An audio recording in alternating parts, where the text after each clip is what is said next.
ایران کے شہر میں پاکستانی زائرین کی بس المناک حادثے کا شکار ہو گئی۔ 35 سے زائد افراد جاں بحق ہو گئے، 15 زخمی، متعدد زخمیوں کی حالت تشویشناک۔ کفتان چیک پوائنٹس کے سامنے بس الٹنے کے بعد آگ لگ گئی۔ بس میں 53 زائرین سوار تھے۔ حادثہ بریک فیل ہونے کے باعث پیش آیا۔ تمام زخمیوں کو اسپتال منتقل کر دیا گیا۔ زائرین کا تعلق لاڑکانہ، خیرپورہ اور کندکوٹ سے ہے۔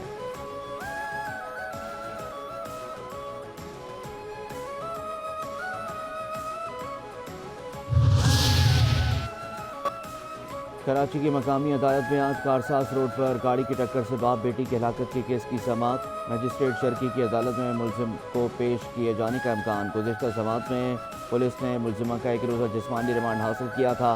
ملزمہ کے وکیل نے موقع پر اختیار کیا تھا کہ ملزمہ ذہنی مریضہ ہے۔ تفتیشی افسر نے جناح اسپتال کا میڈیکل سرٹیفکیٹ عدالت میں پیش کیا تھا۔ تفتیشی افسر ملزمہ کے ڈرائیونگ لائسنس کے بارے میں آج عدالت کو آگاہ کریں گے۔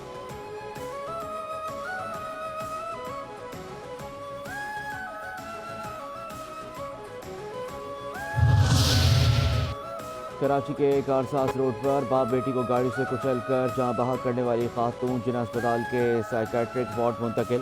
اسپتال ذرائع کے مطابق خاتون کو ذہنی مریضہ اور مانیہ کا مریض بتا کر وارڈ منتقل کیا گیا۔ نتاشا نے گزشتہ روز اسپتال میں ہنگامہ بھی کیا اور اپنے سیمپلز بھی کروانے کے لیے راضی نہیں تھیں۔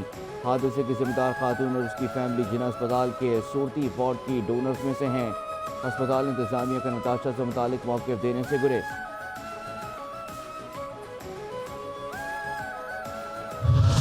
بھاری قیمت چکائی ہے۔ پاکستان دنیا کا واحد ملک ہے جس نے کامیابی سے دہشت گرد قوتوں پر قابو پایا۔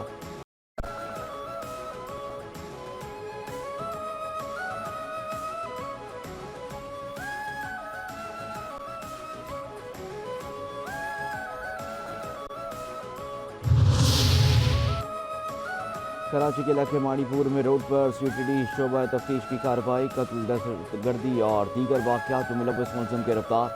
ملزم نے 2022 میں ٹیلی کمیونیکیشن کمپنی کے 2 ملازمین کو قتل کرنے پر اکسایا تھا۔ ملزم نے ساتھیوں کے ساتھ مل کر دونوں افراد کی لاشوں کو جلا دیا تھا۔ ملزم نے ٹیلی کمیونیکیشن کی گاڑی کو بھی آگ لگا دی۔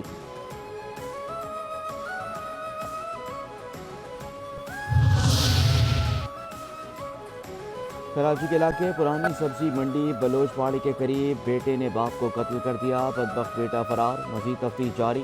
ماں کے سامنے باپ پر فائرنگ کی۔ بیٹا نشے کا عادی ہے۔ باپ کے ساتھ جائیداد کا تنازع چل رہا تھا۔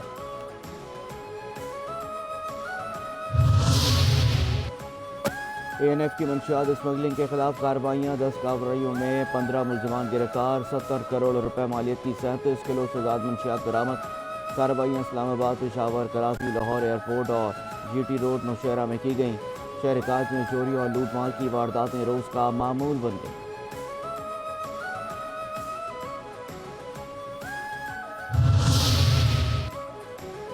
کراچی میں چوری اور ڈکیتی کی وارداتوں میں اضافہ۔ فیڈرل بیریا میں چوری سے 2 موٹر سائیکل سوار ملزم غریب شہری کا رکشہ چوری کر کے لے گئے۔ فوٹیج منظر عام پر آ گئی۔ موٹر سائیکل سوار دھکا لگا کر رکشہ لے کر گئے۔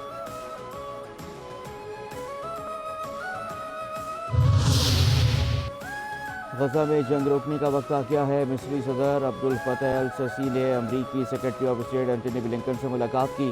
غزہ میں 8 ماہ سے زائد عرصے سے جاری جنگ میں سیز فائر کے لیے بات چیت، حالیہ مذاکرات سمیت مختلف امور پر تبادلہ خیال۔ عبدالفتاح کہتے ہیں کہ مصر اور قطر دونوں جنگ بندی کے لیے امریکہ کے ساتھ مل کر کام کر رہے ہیں۔